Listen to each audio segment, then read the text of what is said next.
Baie welkom by Melk in jou teetyd en daar is niks beter as heerlike kos nie. En dit is vir my 'n voorreg om vandag met Nicole Neetling te gesels, al die pad van die Kaap, en sy spesialiseer in Indiese kos en julle gaan nou meer hoor van al haar dinge wat sy deurgegaan het, maar wat vir my interessant was, sy was eers 'n prokureur voordat sy haar toga opgehang het vir 'n voorskoot. Nicole, so welcome to be with me today. I'm so excited to speak to you about your journey, about your story. Thank you for taking time out to speak to us today. Oh, it's a huge pleasure. Thank you so much for having me. Now, I can understand, and my first question is going to be, because lots of people's going to ask me, why is your surname Neetling? How did that happen? so please tell me that story. It's a good story because someone once phoned me not knowing how I look and asked me to cater an Indian buffet for them. And at the end of the conversation, they said, what does a Neetling know about making Indian food? And I said, a little bit more than you think. So I married my husband, Jaco Neetling, who comes from Durbanville, and hence, was enjoined into the Neetling family. Okay. But how did you guys meet? Where did you get to know each other? So we were both sort of situated around the Stellenbosch, Durbanville area.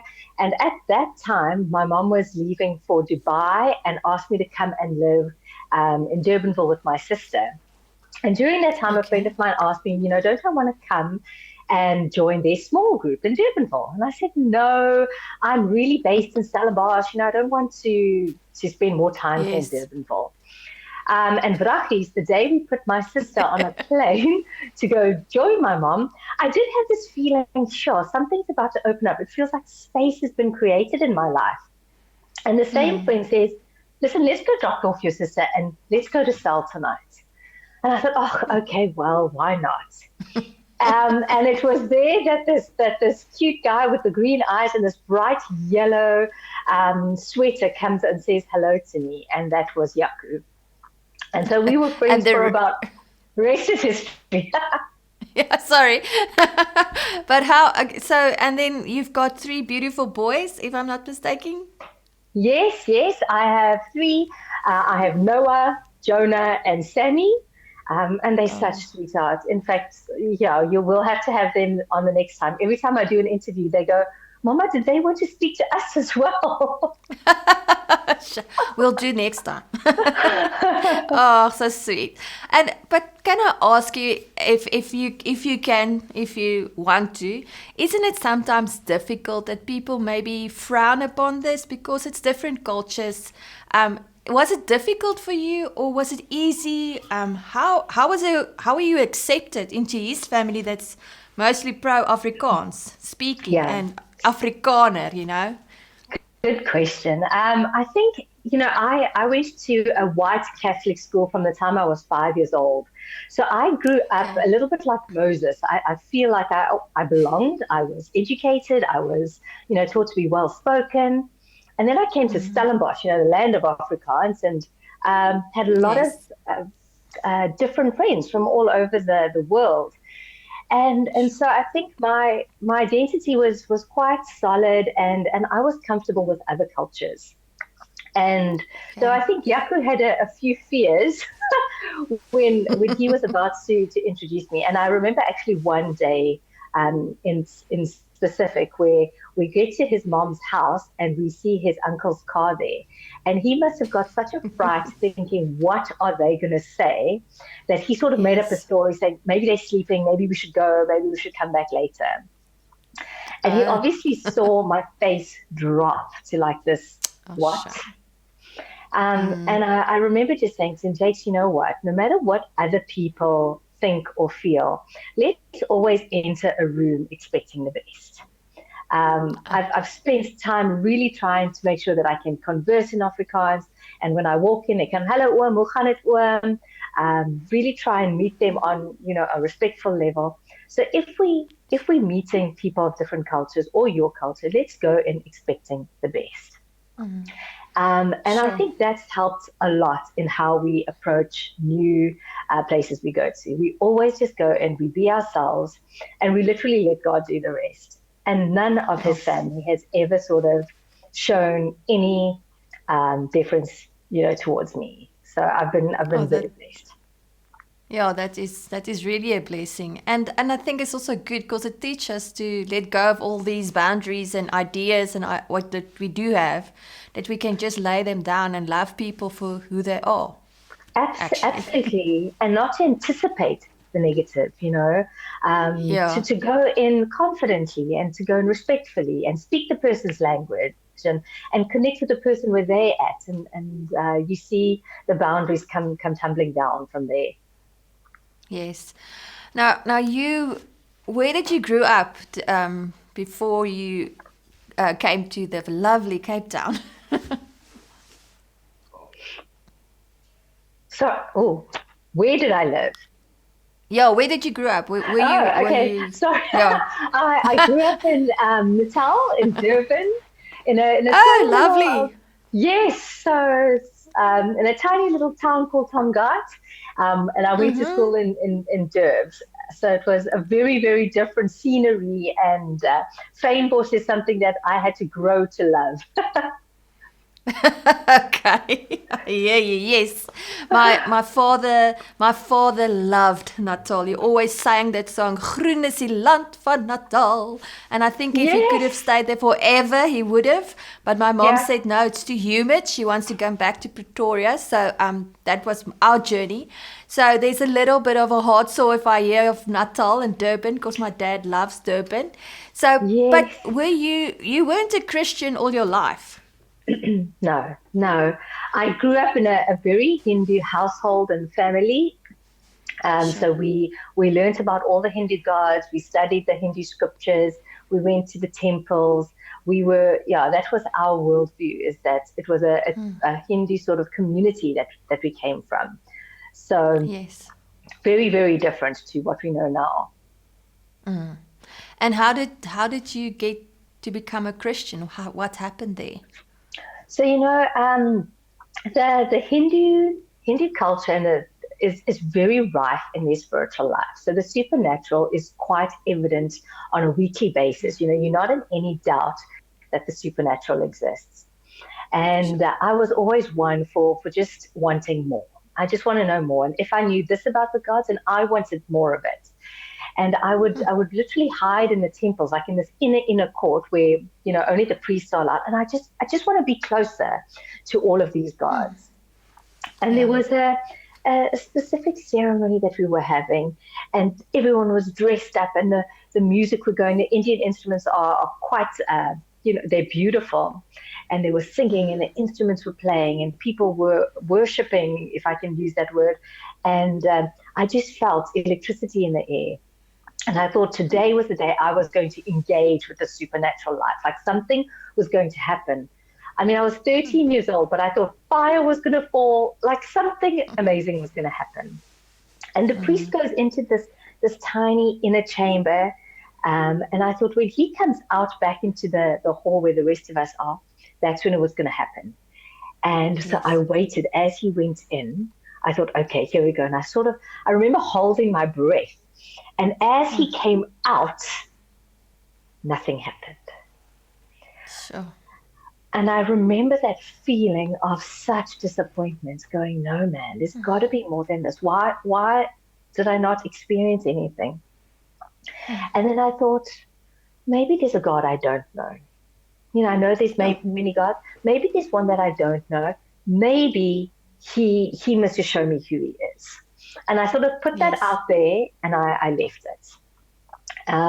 And at the same time, I was going to, like I mentioned, a Catholic school. And I go back, we have mass once a month, and I go sit in mass, and the priest starts preaching out of the Bible.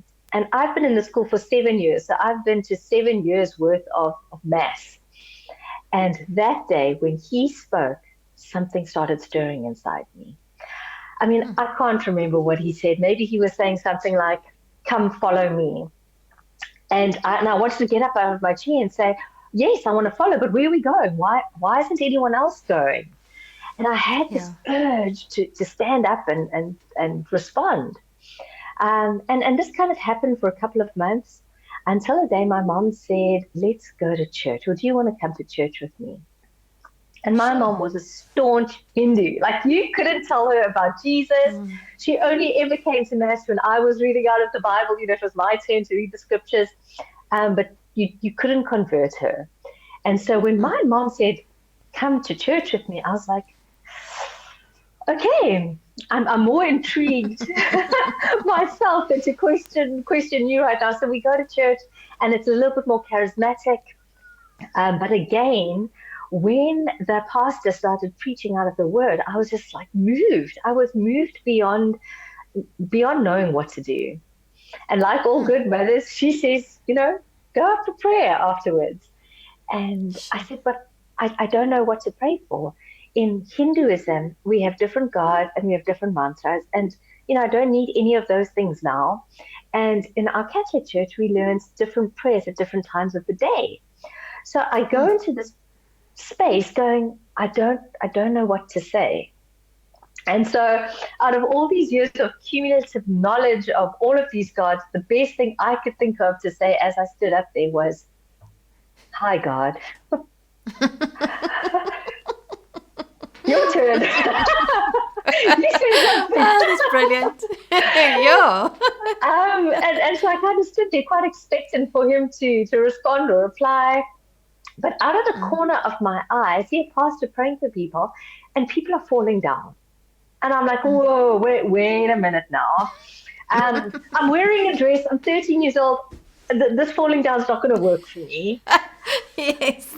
You know, and I just want to, I make myself strong so that I'm not going to be pushed over. Other half of my brain is telling me, you've seen other spiritual things happen. So there was already this two-sided image sort of going on in my mind. But as the pastor came to me to pray for me, he was a meter away. So basically he couldn't have touched me even if he reached out his hand. And I remember him saying, Father, I bring this daughter before you. And that was the last thing I remember. I was down on the floor, sobbing, weeping. I mean, not just, ek het snot en trane gehuil, verstaan jy? And I couldn't control it. I was like, I don't know why I'm sad. I'm not sad. I can't stop crying. Yeah. And this went on for a bit. And what I do remember, it was like the stirring that was inside of me, was now finding its way out. And I remember it being the best, most wonderful cry I've ever had. And a friend comes to me afterwards and she says, you know, are you okay? And I said, yeah, what happened? And she says, you've been touched by the Holy Spirit. And so I said, no, I don't understand this. In Hinduism, you have to do something and then you get blessed for what you do. I haven't done anything. And she says, yeah, that's right. He has done everything for you and he's chosen you. That's brilliant. And so there I have my supernatural encounter with this other God that I thought I knew but didn't really know. And I was like, that's it. I want to know more of you. I want to know more about you. Sure. And it wasn't easy for you guys, I believe, that because you guys were in a Hindu, your mom was in a Hindu marriage or married to your dad that was a Hindu. Yeah. So sure. I think maybe God knew that both my mom and I had to have a very real encounter with the Lord. And apparently my mom had one about 2 months before I did. So when we finally spoke to my dad, he said that if we believed this new God, we would have to leave. Or we could go back to the way things were and then we could stay. And I think once you've had an encounter, a real encounter with Jesus, there is just no turning back. And so we decided, we said, okay, let's go. So we packed literally one bag each. My mom left her house, her clothes, her jewelry, her everything. And we walked out the door. But I'll never forget, as we walked out, my mom told me, something that I'll never forget. She said, you walked out of your earthly father's house, but you've walked into your heavenly father's kingdom, and you were once for nothing. Wow. Sure. And that has sort That's of been amazing. my motivation my whole life. That is so, and that's exactly what it is, hey? Wow. I just quickly, because I know the time's going to run out, because it's such an amazing story that you actually went and studied law, and you Yes. became an attorney, and and now you're not an attorney anymore. Yes. So the short story is that I worked I loved what I did. I was a patent attorney, but I worked for a couple of years for a firm in Cape Town. And though it seemed ideal, it seemed like I had the office and I had the view and I had the paycheck and the high heels. I got to a point where I looked out the window and thought, is this it? Is this all my life is going to be from now on? The files, the going to court, the meeting with clients. Is this it? Maybe in 10 years' time, I'll have a bigger house and a bigger car, but I can't imagine that this is all that life has to offer.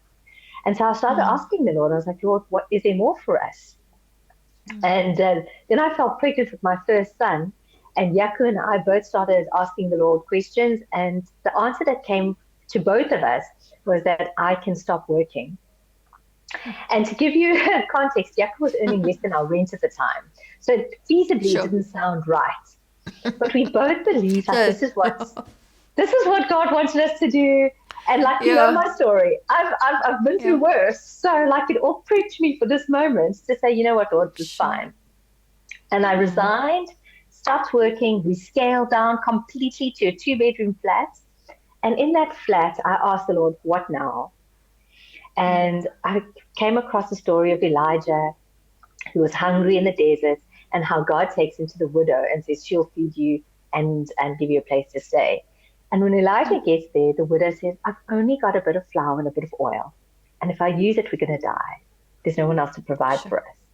And Elijah tells her, listen, I trust the God who sent me here. I know he'll take care of you. So please make it. And as the story goes, the flour and oil never ran out. And I was like, Lord, I'd love a miracle like that. I would love you to multiply something of mine. And immediately I felt the Lord say, but next, what do you have? What's your flour and oil? And I said, well, I love people. I love cooking. I love teaching. And at the stage, I was the only Indian person in Paarl. So everybody was lining up to come and have curry at our house. So we said, let's see if we can do something with this.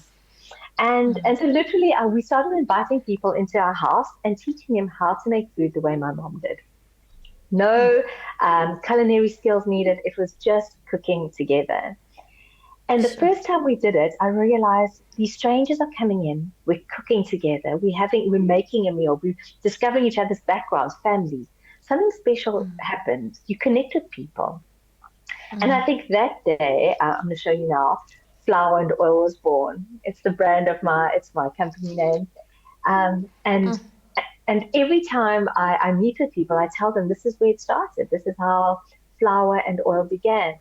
And, from then we have partnered with wine farms, bed and breakfast companies. We've done team building. We've done Spice of Your Marriage courses. And in 2018, we had the privilege of standing in Basel, Switzerland to give our very first international flour and oil course. And I remember telling them, I said, guys, you don't understand. I'm still not driving my SLK or live in a mansion. I still just have a little bit of flour and a little bit of oil. But the Lord hasn't let it run out. He has multiplied it. It's such an amazing miracle, right? You got your miracle. Absolutely, completely. It's such what's about your story is that you asked the Lord, and I think at that time you didn't know you were speaking to the Lord, that you asked him that he will show you, that have that connection with you when you were little, when you're 13 years old, and he answered your prayer. Yeah. And you didn't even knew it. You didn't even knew you were praying. And again, he answered your prayer, and with this flour and oil, where you just had what you had. And I think that is such a necessary a word that people need to hear in this day, that Absolutely. God will answer your prayer. You just have to have that faith that He will do Yeah. it, no matter how it looks. Absolutely. Yes. After my miracle, I said, well, if God can do it in biblical times, and if God can do it for me, then surely He can do it for everyone who attends one of my courses. Surely the possibility is there. And so I encourage people, I say, go and find your flour and oil. Go find what's the thing in your hand that God can multiply for you. And then I almost want to say the trigger of the multiplication came in my life when I just obeyed the small steps God gave me. Sure. So my fire under the flour and oil is just the daily obedience in what God is telling you. Wow, that's such a beautiful lyric. The fire is your. Wow, that's a beautiful lyric. Thank you. I think I'm gonna take it to make a song. Please do, because I keep my theme this year is that God is not looking for great acts of faith. He's just looking for small steps of obedience. So, Wow. full stop. Like that is, if no one remembers me for anything else, it's that. It's just Sure. keep taking small steps of faith, small acts of obedience. And the funny thing is, when people look at it from the outside, they see great acts of faith. But actually, it's just your daily obedience with the Lord. Daily being in His Word, daily being obedient. Yeah, remarkable results. Wow. Nicole, I see you speak to yourself at Nix, or how God speaks to you, but I feel I want to say Nix. It was lovely meeting you. It was lovely speaking with you. And you spoke to me today. So thank you for that. And I would love to meet you in person soon. Yes. I'm just asking my husband that we can permanently go to Cape Town soon. Come on. But I really want just to say and pray over you that you will inspire more people, and that He will use you even in a way you haven't thought of yet. And that's what I pray for you. Thank you again for your time. And thank you. Can I leave one last word with you? Yes, please. my slogan at my business, but it's my life slogan, is that every interaction matters. Elijah was poor, destitute, and hungry, and yet he created a miracle with the widow. And I just want to say and encourage you that your interaction with people matters.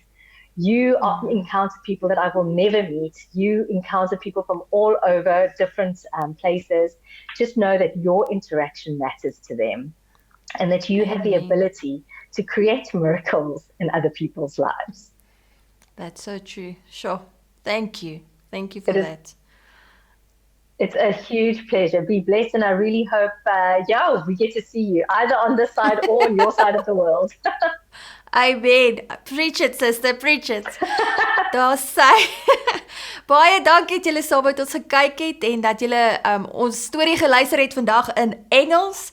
Julle sal sien, dit maak nie saak nie, die Here kom bedien in enige taal en hy praat met enige iemand wat net oop is om te hoor dat hy hulle liefhet en dat daar 'n doel is vir hulle op hierdie aarde, en gebruik dit wat jy het, wat jy in jou hand het. Gebruik dit om die koninkryk van die Here te bevorder. Tot 'n volgende keer. Totsiens.